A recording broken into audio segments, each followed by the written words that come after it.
Hello, everyone. Welcome to the session. And we are here to listen to Sadaf Bhati. She would speak to us about dynamics of sales excellence. So, of course, her profile doesn't need too much of introduction. I'm sure you might have read through it before you joined in. She has an amazing over 2 decades of experience into various areas of sales and marketing and business strategy. So, not really taking too much away from you, Sadaf. Over to you. Please continue. Thank you, Deep. Good evening, everyone. Thank you for the kind words. Uh, Welcome, everyone. Let's start at that. We will talk today about the dimensions of sales. So, when I talk about the dimensions of sales, we're basically talking about having an excellent team, having excellent strategies. But what happens after all of that? We're talking about a framework, a structure, a skeleton that we need to follow. So we will look at it step by step. How do we go about it, and how we basically work around the dimensions to bringing the optimal output outcome to any sales, to any business, to any organization. Because let's understand that sales is basically the backbone. It is the foundation based on which any business, any organization operates. That is what we're going to discuss about. I'm just going to quickly tell you, in a line, what is it that I am all about. My name is Sadaf Bharti. I'm an MBA in marketing from NMIMS.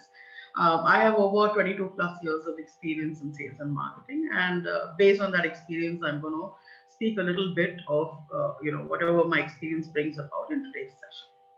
So I'm going to start with sharing the screen. Let's just quickly look at a presentation and then we elaborate based on whatever's in the presentation. Let me share the screen.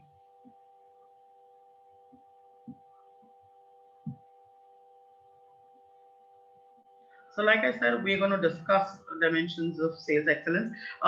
Just confirming if everyone can see what is shared. Can you see the PPT? Deep, Heather, anybody? No, not yet. You might just want to try and screen share once again. 1 second. Give me a minute.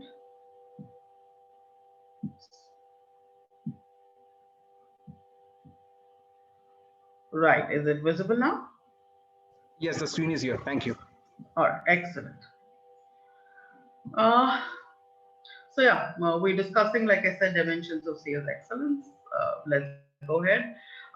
Something very basic as what is sales. We talk about sales. We base all our transactions. We base all our businesses based on sales. But what is it all about? And what is it that we can sell when we talk about a product or whatever our business is associated in. Let's look at that. Here I've just defined sales, just put down the definition here for our understanding. Let me read it out and then we take it in depth. All right. Sales basically is nothing but an end to a means. You are basically filling in the need to a particular lacuna, to a particular necessity that is in the market, in any kind of a business, in any kind of a service. So if I have to define it, it is a transaction because it is a transaction of give and take between two or more parties in which the buyer receives tangible or intangible product in exchange for money. If we look at the highlighted parts of the entire of the definition, the first part is a transaction. Like I said, it it is a transaction, so it's a two-way traffic. It cannot be just giving or just receiving. It has to be a give and take, a transaction of tangible or intangible product. When I say tangible and intangible, tangible is very simple, something that you can see, touch, feel, taste. It can be any product like a mobile, a water bottle. These are tangible products. When I say intangible product, I'm talking about a service. When I say a service, let's look at the IT industry, which is the best example to look at. IT industries, the industry is basically, what are they selling you? They're selling you a service. Apart from selling tangible products like a computer, like a laptop, or these related products, they are also selling a service of maintaining the computers, maintaining your softwares, the hardware. So that also is a product, it is an intangible product. The last and the very most important part is exchange for money. If you are providing a service, or if you are out there talking about a product that you need to sell, you need to get something in exchange for it. Earlier years, there was the barter system.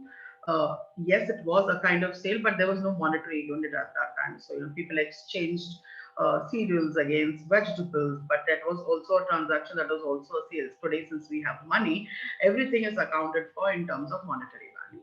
So, transaction of tangible, intangible products in exchange for money. These are the three very important points as far as defining sales is concerned. That is how an entire cycle completes. It cannot be a one-way traffic. It cannot be, a non-product. I mean, it will always be a product, and it has to have some kind of an exchange value that is coming back to you. Now let's look at certain ideologies that sales as a process or as a dimension works around. There are a lot of ideologies. We're just looking at a few very important of them.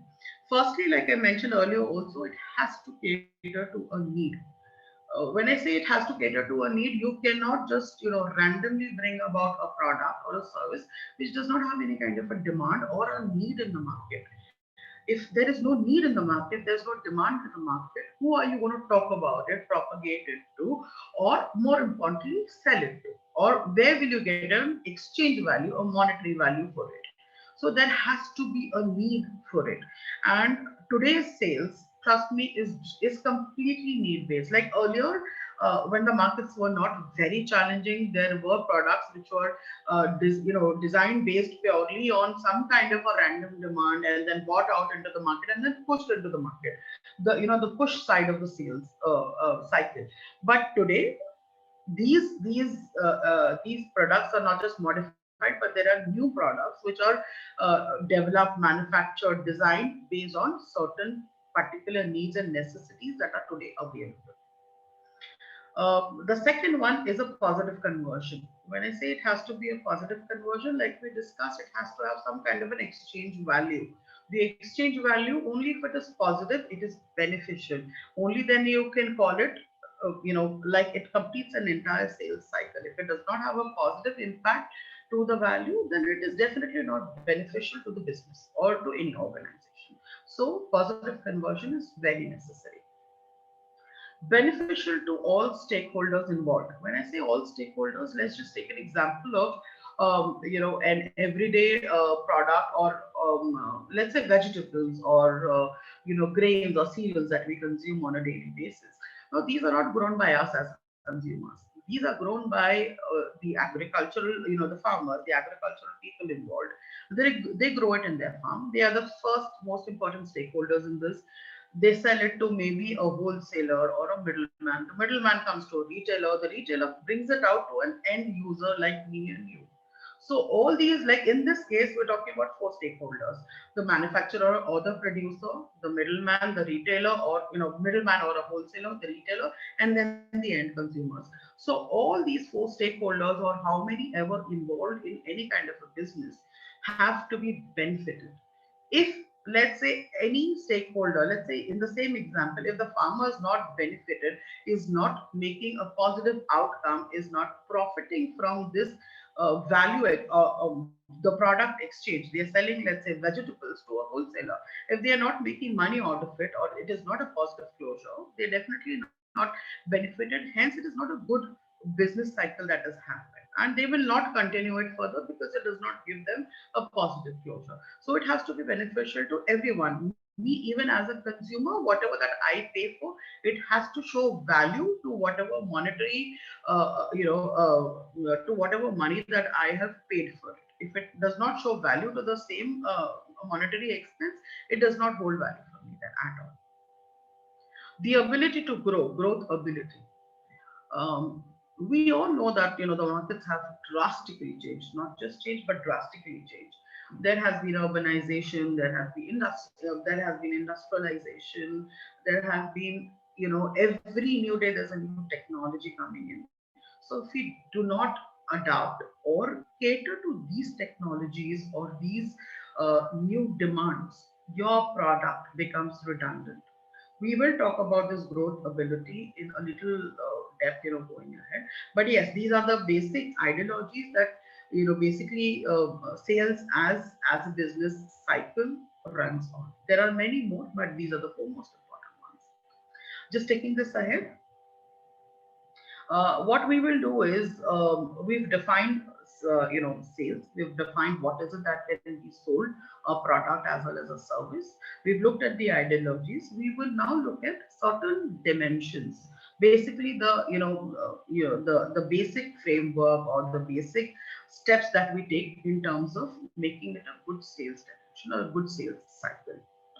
First of it is product conception and development. Then we will look at marketing mix and strategy framework. Let's look at product conception and development. So when I talk about product conception, it is nothing but recognizing a need and developing your product around that particular need or necessity that is available in the market today. Like I mentioned earlier also, that how the markets have evolved over the years from being a product based market to a need based market today.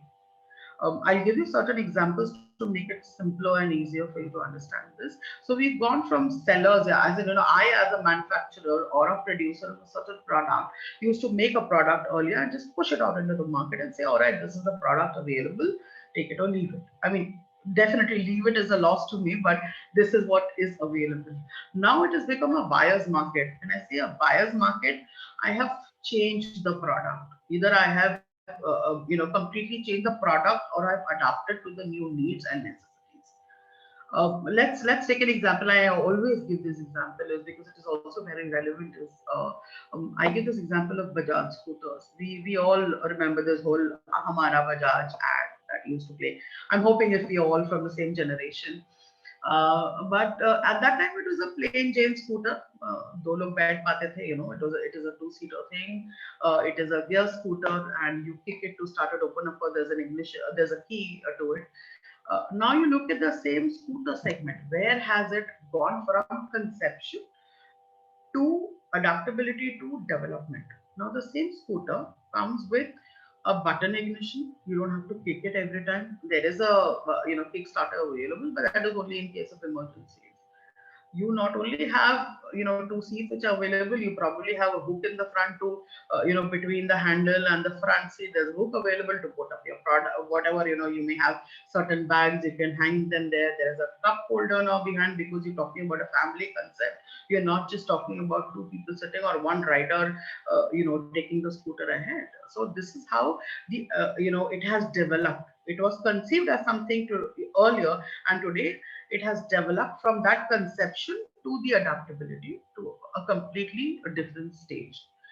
If you look at the graph below, is where I talk about development in depth, which is the importance of innovation and adaptability for product life cycle.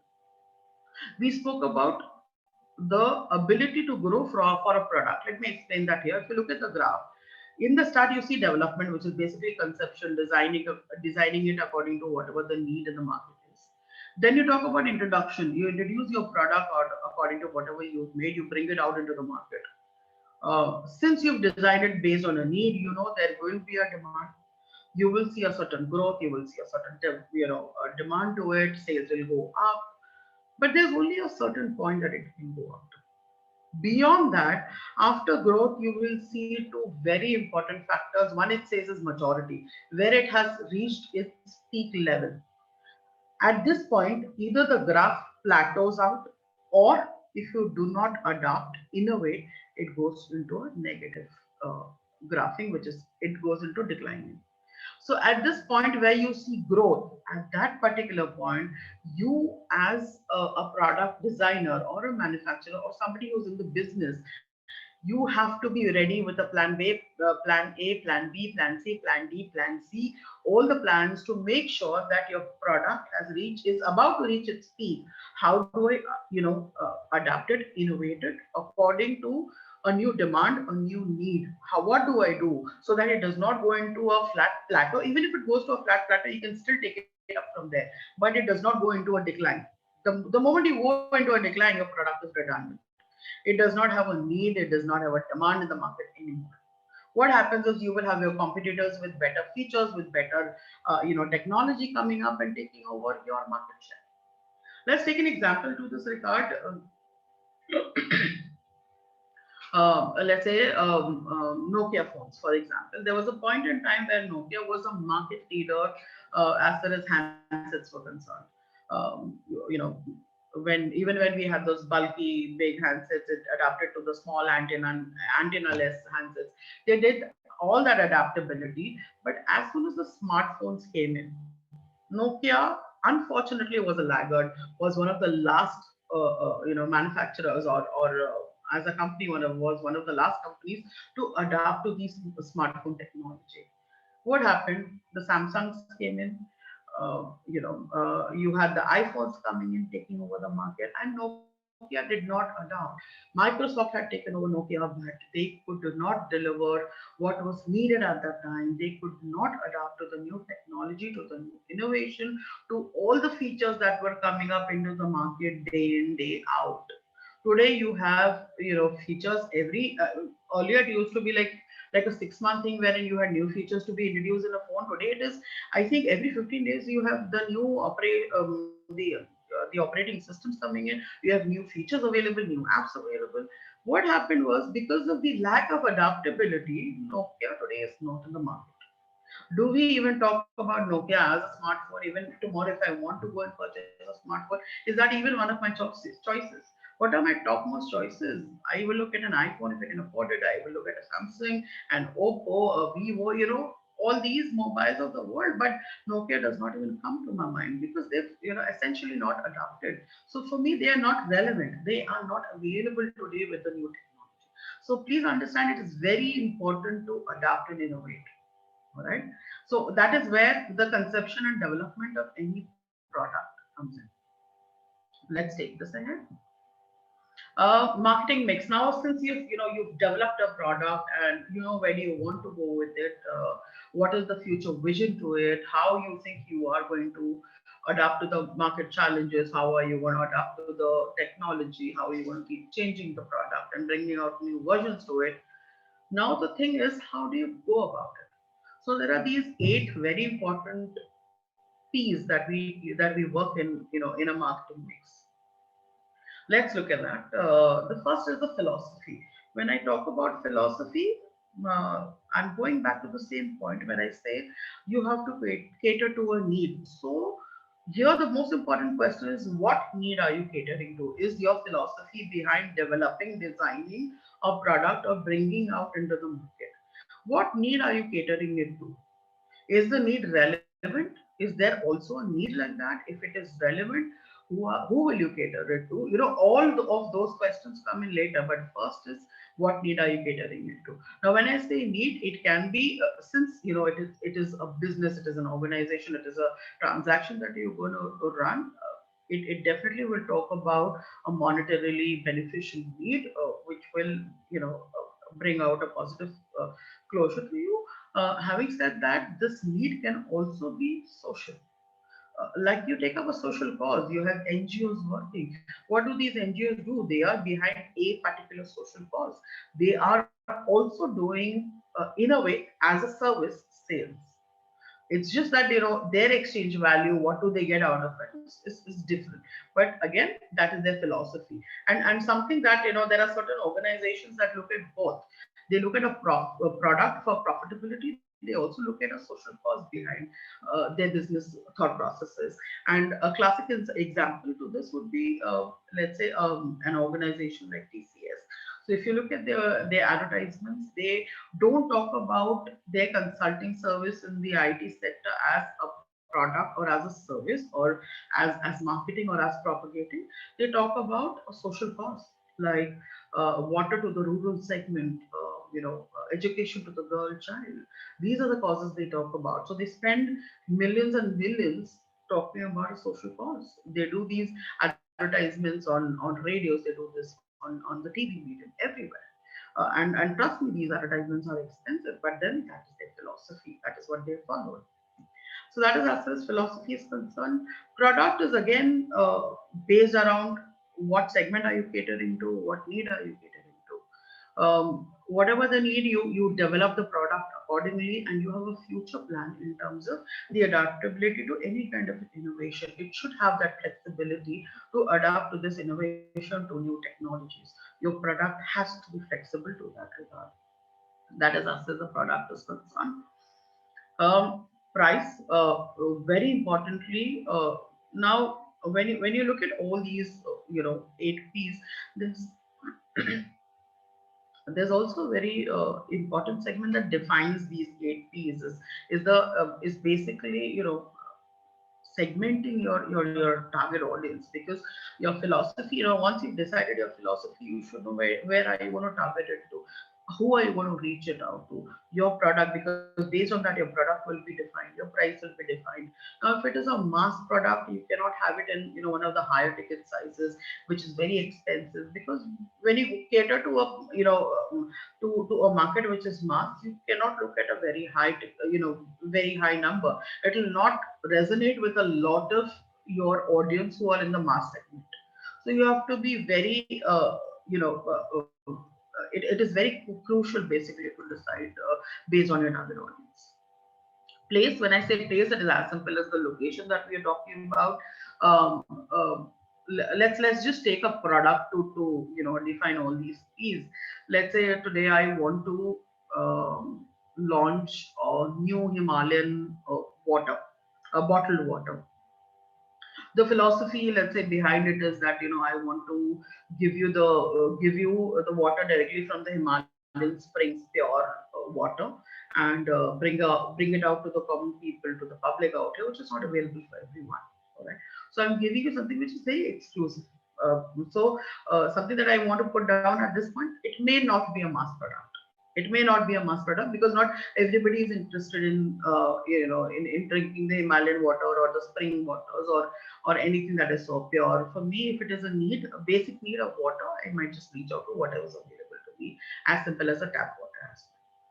So the product is now, because it is now defined as a niche product. I will, what is the niche product? Because it comes from the springs, it will have certain, let's say, certain minerals available in it in the natural form. What do I do with it? Do I temper with them with the natural composition of the water? Do I make it even better? What do I do is basically the product. So again, very simple, water, but how I am segmenting that as a product is also very important. Price, it is a cost for me to reach out to the Himalayas and bring this water, source this water, bottle it, basically maybe purify it a little more.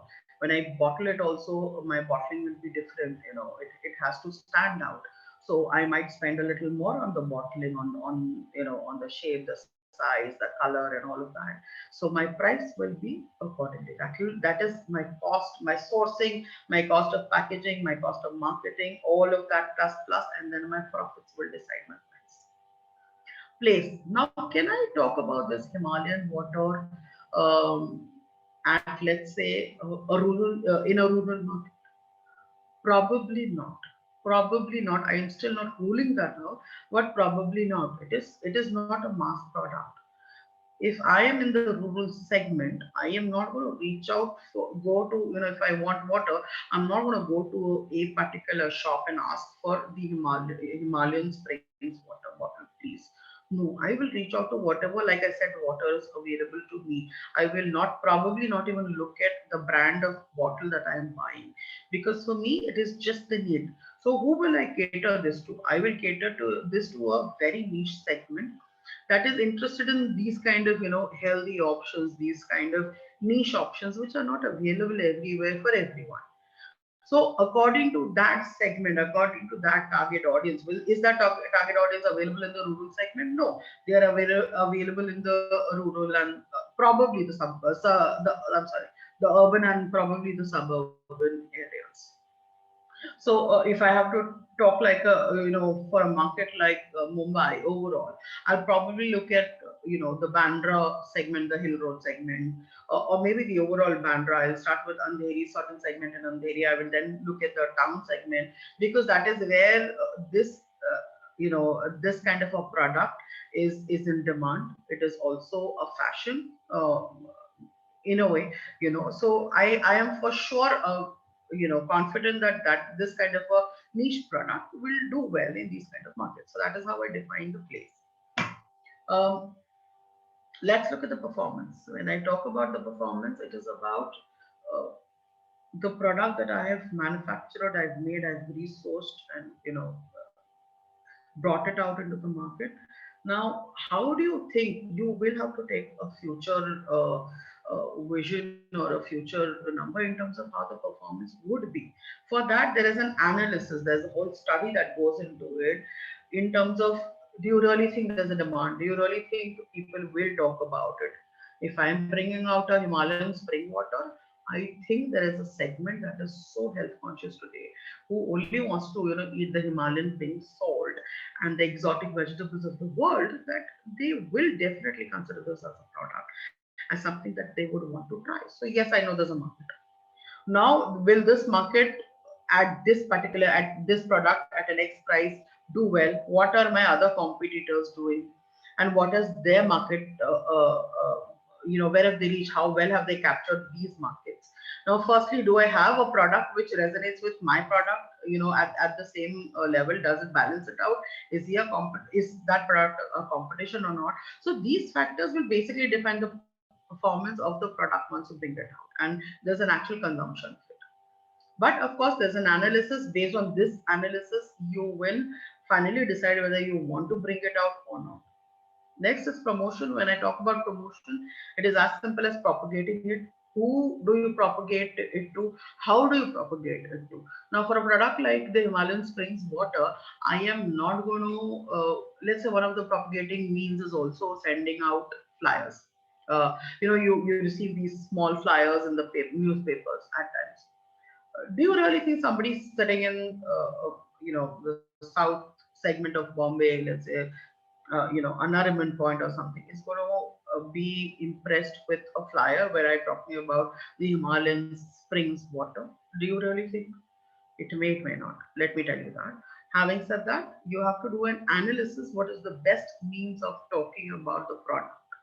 Where because it is a niche product, what is the most effective method of propagating or marketing such niche products?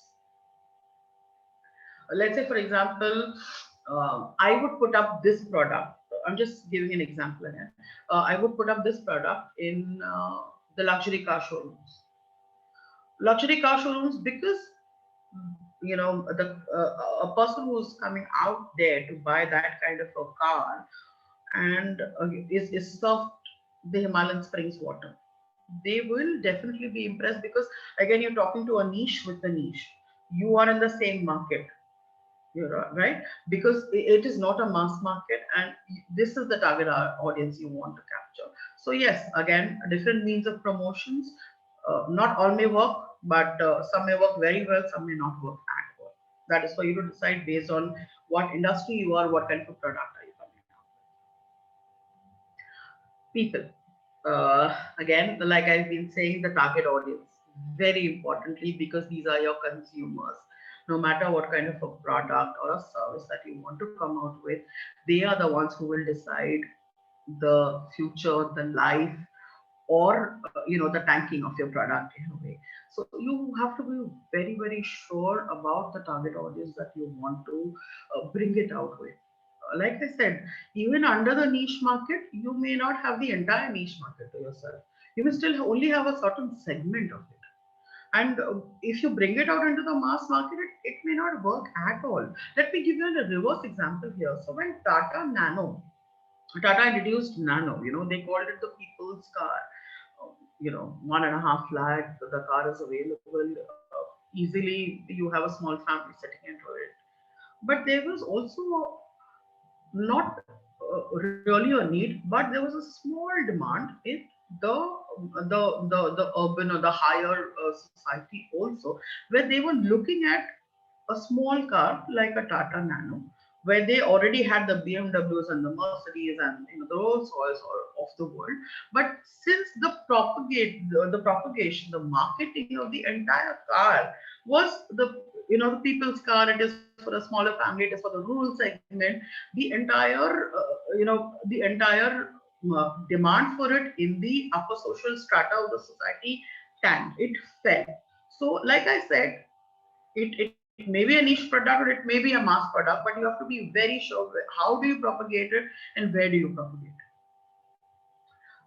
That is as far as the people is concerned. Now, look, packaging is very simple. Oh, I'm sorry, I went in the reverse order, but anyways, packaging is very simple. I talk about how do you present your product into the market. In terms of the sizes, there are different SKUs. Since you're talking about water, it can be in 1 liter bottles, it can be in the 5 liter jars, it can be in the small 100 ml, 200 ml bottles. The kind of color that you're using, does it really grab attention of the target audience that we are talking about, or does it repel them? It can work both the ways. What is the kind of information that you have? So if it is a food product, you need to have your license number from FSSAI. There are certain compulsions. You need to put down the prices, your license number, XYZ. So packaging will have all of this, but how well do you put it in terms of the necessary information and in terms of your brand that you want to get recognized is up to is very essential, because uh, in a way, like for food, we always say that we eat first with the eyes. Even for any product, if I don't find it appealing, if I don't find it nice to look at, I may not buy it. But my first impression would be, if it is too gaudy, let's say, and it does not impress me, it will be like, I don't know how the product is going to be. I might just pass out, pass on. I don't want to buy this. Let me look at something else. You don't want that to happen. Your product internally, the actual product may be excellent, but how do you package this is also very. I hope I'm not, too fast or anything. Um, we come to the most important part of the strategy framework. The strategy framework is nothing but how do you go about it step by step when you want to talk about sales or you want to execute it. Most important is the execution. So this is the process. This is the step by step process. Also, when I say it is a process, it is all interlinked. You may perform on it, maybe on some exclusive steps, but you need to go through the entire cycle to call it successful, very simply successful. These steps, industry to industry, product to product, may go a little here and there. They may go up and down in terms of numbers, but these are essential. And if you follow these, I can assure you your sales cycle will complete beautifully at a very very positive number. The first step that we talk about here is prospecting. Now I have a product ready. We'll take the same example of the Himalayan spring waters, bottled water. Let's look at the same example. When I say prospecting, I have my product ready, I know where to go about it. How do I go about prospecting? What is prospecting? Prospecting is nothing but defining your target audience. Where do you want to put out the product to? So let's say I gave you an example that if I have to launch the product in Bombay, in Mumbai, will I reach it out um, to let's say a Dharavi segment? Will I reach out to the slum pockets? Will I reach it out to the South Bombay segment, to the Nariman Point, to the Nariman Point and the lower parels of the world? I will definitely, because it is not a mass product, and if I have not priced it as a, if I have not priced it as per my regular bottled water, which is, let's say 20 rupees for a liter bottle, and I am selling this Himalayan spring waters at, let's say 80 to 100 rupees per liter. Just taking an example for discussion's case. Should I really go out to the Borivali Kandivali segment of the entire market? Should I go out to the Virar segment of the market? Should I just stick to the South Bombay and the Bandra? So, the suburbs and the South Bombay, the Sobo that we call it, to that segment. I'm sure for a product like this, for people to understand the importance, I should stick to maybe certain segments of Andheri, certain segments of Bandra, and definitely the South Bombay segment. Uh, I'm not discounting or trying to put down the other locations. It is just that for me to explain the benefit or the importance of this product, which is niche, which is different, I will have to put in more energy as compared to talking about it to a segment which resonates with this kind of a product. So let's say I know where to reach out to in terms of location. I have to go to South Bombay. So if I take South Bombay now, is everybody in South Bombay my prospective buyer? Will everybody buy a Himalayan Springs water bottled into a thing? Probably not. So I will again filter it down. I'm going to funnel it down. So from, let's say, if South Bombay has, for discussion's case, a population of 10 lakh people living out there. Is 10 lakh my target? Definitely not. Let's discount it to 50%. I'm going to say I'm going to reach out to 50% who are basically health conscious, who basically understand the importance of where this Himalayan spring water comes from, what is the origin, what are the benefits of this water, will it really work for them or not.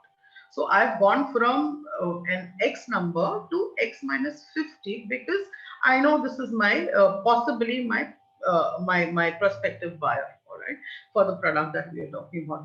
Now, out of that 50%, also I might filter it down further because then I will have to get into demographics. I will have to get into their analysis in terms of what will really work for them. Will they still go to a 20 rupee bottle, or are they okay to look at a 100 rupee bottle or an 80 rupee bottle? So that is nothing, like I said, but prospecting, filtering down your target audience. Now, my next step. Now I know who my target audience is. I've defined my target audience. My next step is definitely to make contact with them. How do I make contact? Now, for a product like the bottled water, it can be as simple as doing an advertisement or propagating it through some means, which is very common amongst my target audience. But in general market or in other industries, even a cold call, or even an emailer or an SMS is a way of making contact. So these are, there are different various types. Like I said, from product to product, it will always vary. But the most important step is after prospecting is to reach out to talk about the product. So that is definitely there. Now, after you've spoken about the product, you've made some contact in one way or the other. Like I said, this contact can be as simple as just picking up the phone and making a cold call that, all right, so this is a new product and we intend to probably talk about it, give you a little information if you have time, uh, and you've received a good response to it. What do I do after that? I qualify my prospect. Now, out of that 10 lakh of prospecting of the target audience, I had come to 5 lakh. Now, after 5 lakh, after I make a contact, that is when I actually funnel it down, and the residual of that prospect list is probably my actual buyers. Because after making contact, after taking a response that, all right, is somebody really interested? Is the product really, garner a good demand? That is when out of that 5 lakh also, which is already filtered, I come to a funny number of 1 lakh, just for discussion case. So that 1 lakh is actually my qualified prospects, is the other prospects who can afford the product, who are actually interested in the product, who have heard what I had to tell them in terms of information about the product. And of course, that initial information is only very basic. It's just, talking about, all right, this is the product and this is how we intend to go about it. We've qualified the prospect. We know that, all right, there is this 1 lakh that is my actual target that I really, really, really need to reach out to. Just give me 1 minute. Right. Sorry. Some issue with the air conditioner. Just checking that. Right. So after qualifying the prospect, let's come at a very important step, which is nurturing your prospect. When I say nurture, you've identified who are your potential buyers, who can afford this, who are interested in the product. But are they necessarily going to buy? Is it going to be a positive closure necessarily? Now, how do you ensure that? Nobody knows that at this point. whether that those 5, 10, 1 lakh people are actually going to buy a Himalayan Springs water bottle or not. So hence nurturing your prospect is important. What do you do when you talk about nurturing? You tell them, you give them information, you educate them, you create awareness of the product. You create an awareness to a point where there are practically no more questions to be asked. So you talk about the why, how, when, where, you talk about all of that, and also how. So I call this model the four wives and one husband model, which is when, where, why, who, and then how. So you answer these questions. There's also one more very important question is, in any sales cycle, that you have to always ask, taking it from the other side of the table when you are out there prospecting or giving information, is what is in it for me? In any business, if I am a buyer, I am a prospective buyer, you have to first make sure that this question is answered on my behalf. What is in it for me? So if the product is bottled water, I'm just giving you an example. I would say, what is in it for my potential buyer? I would say it is the springs water. We've purified it further, so it is healthier. It is very good for you. It is good for your skin. It is good for your metabolism. It is bottled and packed, so it is safe. Yeah, it is hygienic. It is coming from a certain brand, so you can be assured of the quality. All right. So these are and all of this at a particular price. So does it have value for that money? That also should be answered at this nurture your prospect stage. Like I said, what is in it for me? It is very important. So at this stage, like I said, you give all the possible information, create all the possible awareness for your prospect. Okay. They may have 100 questions about who the brand is or what is the product. Why do you call it the Himalayan Springs? Have you actually gone to the Himalayas and source this water? You should know your product like the back of your hand, so that you have these answers available with you always, because your confidence in the product is basically what will show when you talk about it, when you give awareness, when you give information to your customer. Very important. अभी आपने सब कुछ कर दिया है. You've spoken about the product, you know who your client is, you've reached out, you've done all of that. Now is your time, after giving all the information, is to present your offer. Now, of course, the product that we are talking is a simple thing. It is a bottled water, so it has a fixed price and MRP that is decided, pre-decided, and we say that, all right, this is what it is available on. But if you look at some other products, if you look at let's say, for example, if you're looking at a luxury car, okay, we've given all the features. You've spoken about the horsepower. You've spoken about how many cylinders. You've spoken about how fast does it reach from 0 to 100. You've given all that information. Now let's talk about the offer. When I say offer, I'm not just talking about the price of the product. Let's say if I talk about a Rolls, all right, a Rolls Royce, it may cost me at 2.5 to 3 crores. All right, and but apart from that 2.5, 3 crores, that is the cost of the car that we're talking about, the technology that we're talking about, the product that I'm going to buy.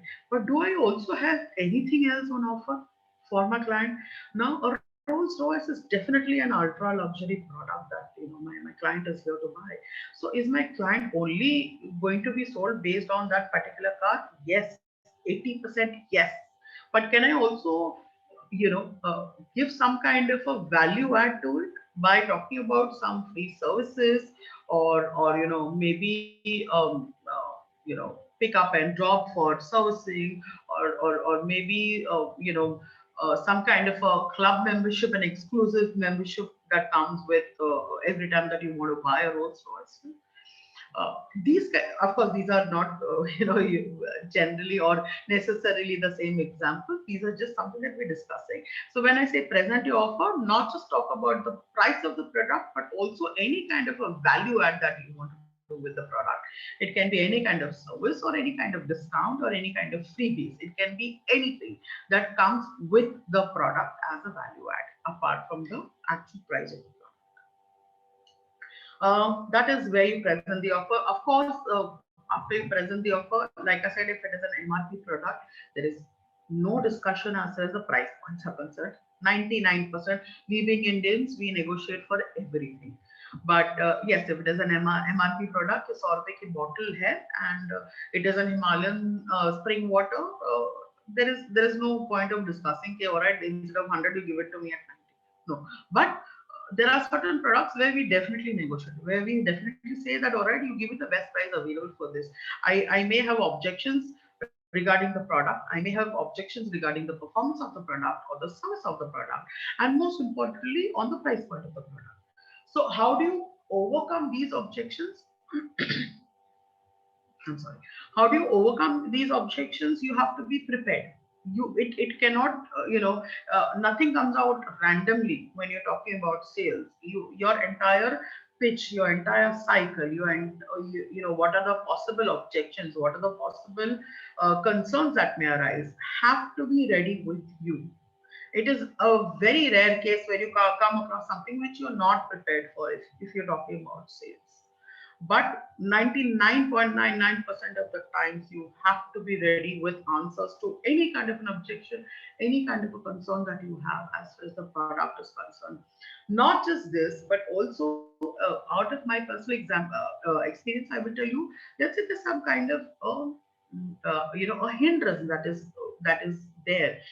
Let me give an example. In real estate, let's say. So in real estate, there are a lot of projects or a lot of developers there, who go through certain legal issues, or the project is stalled or the project was stalled and it is just started. So make sure when you're giving information, you talk about this as well, because you don't want to, this is where it comes under your nurture your prospect stage, because you don't want it to grow and become an objection. So when you start talking about the product information, if you give it right in the start and be very transparent, put it out in a platter in the best way, in the best way that you can decorate it and make it positive. Trust me, it will not come out into the future as an objection or as a concern or as something that will basically bring out a negative negotiation to the product. So it is very important that we keep this very, very transparent with our prospects, because you don't want your prospect to go back out and then hear about it from somebody else, or find it out under the from the market or wherever, and then come back to you and say, oh, you did not tell me this. This is an objection. Now I want to negotiate further. That is not a good point for you as a seller. Definitely not a good point for you as a seller. And like I said, in real estate, it is very common, very, very common. So you have to make sure that you're very transparent and you have all the information. And today, what happens is, very importantly, that all the clients today, I as a buyer or you as a buyer, are so aware of products available, and internet is so easily available. Everything is at the scroll of our phones.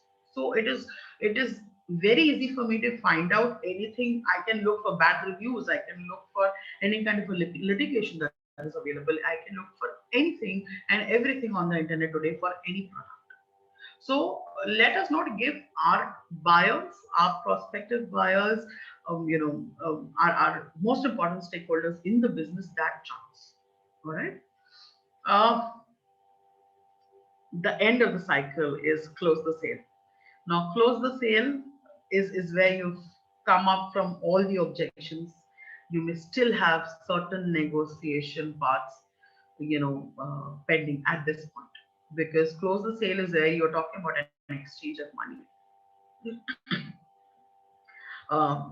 You are providing the product, you are handing over the product, or you're providing service, and that is when you talk about gaining your exchange value, which is in mostly in monetary value, back to you.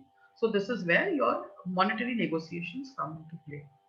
Uh, please make sure, that whenever you're negotiating, of course, everybody has a certain cut-off line or certain boundary beyond which you cannot go. But do not make it too hard for yourself, or for the buyer, and more importantly for the buyer to bring it to a positive closure. When I say a positive closure, it has to be a win-win, not only for the buyer who's buying the product or the service, but also a win-win to me as a seller, to you as a seller, who's basically manufactured this product, designed this product, bought it out into the market, propagated about it. I put in a lot of money, effort, everything into it. I cannot have a negative closure. I may still do the deal at a negative closure, but then it is not a sale. Only a positive win-win closure is a sale for, generally for all of us. So, like I said again, these steps are very important. They are all inclusive, one behind the other. You may not at times just miss out on certain steps, but if you follow all these 7 stages of the sales cycle, I can assure you that it will definitely be a positive closure for whatever product or service that you want to talk about or propagate. Yeah. So I think this is largely what I intended to speak about in terms of dimensions of sales. Please, I throw it open in case you all have any feedback or any concerns or questions that you want to ask. Anyone?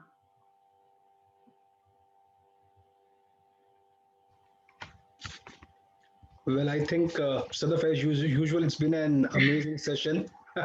Thank you, Deep. Of course, if people have any queries or ideas they want to share, they can also reach out to us even at a later stage. Surely, And surely, you surely. have our coordinates, email address, and contact number shared in the email. And I Yes, think this yes, was please do. a wonderful session. Well, just Thank you. for the record, Sadaf also shares such amazing certification workshops in the area of dynamic of sales excellence. And if someone's interested, you can certainly check it out on the website samsaraomc.com. And over to you, Sadaf, for the closure. Yeah, I think Samsara is doing an excellent, job at looking at these knowledge, these knowledge bites, and also a lot of certificate workshops. I think we all should uh, visit the website, look at it in depth, and I think today it is all about sharing knowledge. It is all about learning, and learning is a continuous process. So again, any kind of feedback for for bettering our sessions, for maybe taking up new topics, we are very open. We are very happy to have that, please. And thank you, Deep, and thank you everyone for sitting through the session. Thank Okay, you, thanks once Shraddha. again for joining. Thank you so much.